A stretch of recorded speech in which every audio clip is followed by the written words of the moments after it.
In this video, we are going to continue working on the health system script. So now let's open the health system script and let's continue where we left off. And now let's create the hit effect. And in order to create the hit effect, let's modify the pooling manager script.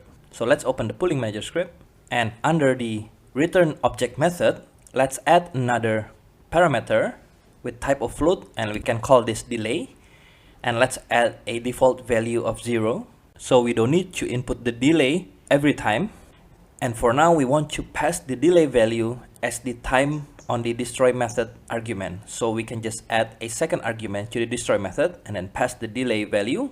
And this will add a delay when destroying the object using the destroy method here based on the delay value in seconds. And let's go back to the health system script. And here under the onTrigger enter, we cannot detect the point of collision because we are using the onTrigger enter method, and the collision position or the impact position only available with the onCollision enter method. But there is a way to calculate this. And to calculate this, we can use the closest point on bounds method from the collider object. So let's create a temporary variable with a type of vector 3. And let's just call this trigger position. And we can use the other collider object here. And from this collider, we want to use the closest point on bounds. And this will get the closest point to the bounding box of the attached collider. So this will detect the trigger position or the collision position when using the onTrigger enter method. And here we need to pass a position, and we can pass this game object position. So let's just type transform.position. And we need to also define the direction for this hit effect. So let's create another temporary vector 3 variable, and we can just call it direction. And to get this value, we can just subtract the trigger position, which is the closest position on bounds, from the other object that are hitting this object, and then subtract that trigger position with this script holder position, which is the transform.position. And with that calculation, we will get the direction from the surface of the collider is facing. And with this two vector calculated, now we can instantiate the hit effects. So now we can just create a temporary game object variable, and we can just call this fx. And let's use the pooling manager.instance, and we can use the useObject method. And we need to pass the prefabs, which is the hit effects variable.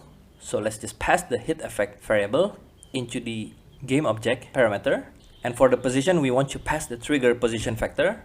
And for the rotation or the direction of the particle or the hit effects, we can use the look rotation method from the quaternion class and then pass the vector 3 direction. And this will calculate the rotation from the direction vector and convert this value to a quaternion. So we can use this as the rotation of the hit effect that we are going to instantiate here. And now let's try using this value, but if it's inverted, we can always invert the direction value. And we need to also destroy the hit effects with a delay of 1 second. So whenever the particle animation stops playing, then we can destroy the game object or remove the game object from the scene. So let's use the pooling manager again, access its instance static reference, and we can use the return object method. And this time we want to pass the fx game object, not the hit effects prefabs, because we want to remove the one that we are instantiating. And for the delay, we can just pass a value of 1, and this will delay the destroy for 1 second. And here we need to also destroy the other game object, which is the bullet. So now let's just destroy the other game object here. I'm going to put the code below the take damage here. And now we can use the pooling manager again and its static reference instance and use the return object method. And we want to pass the bullet game object, so we can just grab it from the other collider object, but get its game object using the game object property. And we don't want to pass any value, so it will get destroyed right away. Now let's save the script and let's go back to Unity and let's give it a try.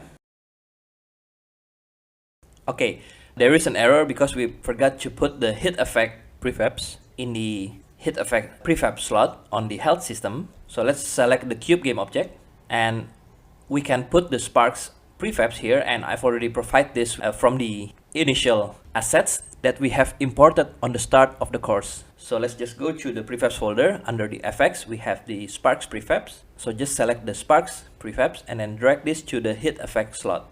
Let's save the scene and let's give it another try. And as you can see here, the sparks gets created actually, but we cannot see it because all of the prefabs are deactivated by default. So let's just fix this inside the pooling manager script. So here in the useObject method, we need to create a temporary GameObject variable. And we can just put the instantiate code here to the GameObject temporary assignment. And we need to remove the setActive command. And then we can just activate the GameObject by accessing the name temp and then run the setActive method after the object is instantiated, and then set the value for the setActive method to true. And last, we return the GameObject temp. And let's save the script and let's go back to Unity and let's try it again. And now, as you can see, we have a very nice sparks whenever the bullet hits the cube.